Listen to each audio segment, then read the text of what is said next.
Nous sommes aujourd'hui au colloque Gramy, organisé à Arvalis, à la station expérimentale de Boineville, dans le cadre des journées portes ouvertes de Farmtopia. Farmtopia est un projet européen qui vise à augmenter l'adoption des nouvelles technologies pour les petites et moyennes exploitations agricoles. Pour la France, nous travaillons sur le CIP 8, dont l'objectif est de répondre à la question du désherbage. À la question qui est: est-ce que l'on peut réduire l'utilisation des produits phytosanitaires tout en gardant une bonne efficacité du désherbage?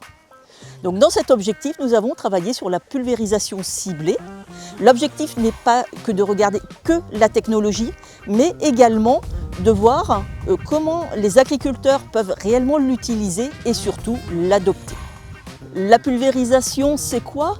C'est d'avoir des capteurs qui sont installés sur la rampe. Ces capteurs vont localiser les adventices et vont donner l'ordre aux buses de s'ouvrir et de se fermer. On va donc réduire l'utilisation des produits phytosanitaires puisque les buses ne vont s'ouvrir que là où les adventices ont été détectés. Pour valider cette technologie, nous avons mis en place un protocole qui doit répondre à deux questions. La première question, c'est: est-ce que l'algorithme de détection va détecter toutes les adventices dans la parcelle?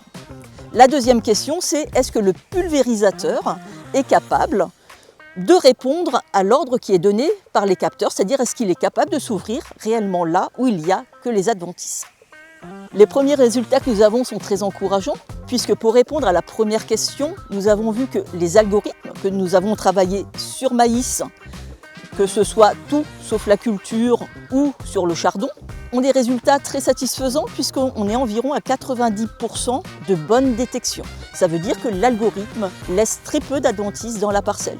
C'est-à-dire que les capteurs soient installés a posteriori sur la rampe, comme nous avons ici, ou que les capteurs soient installés d'usine, on a un bon taux de réponse de l'ordre de 90%.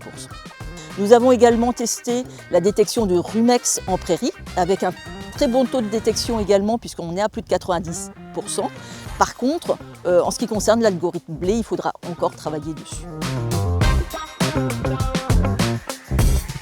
Ça permet aux agriculteurs de réduire la quantité de produits phytosanitaires utilisés. Donc c'est un gain important d'un point de vue économique, mais également pour l'environnement. La question maintenant, c'est d'aider à adopter cette technologie réellement dans leur parcelle. La prochaine étape de ce projet consiste donc à améliorer les résultats que nous avons eus sur l'algorithme blé, puisqu'on a vu qu'il laissait encore trop d'adventices dans la parcelle. Le deuxième, c'est d'améliorer l'adoption de cette technologie par les agriculteurs, en particulier par l'utilisation de la plateforme qui a été développée dans le cadre de Farmtopia, mais également dans la plateforme MyCubalink qui permet de localiser les matériels disponibles sur l'ensemble de la France.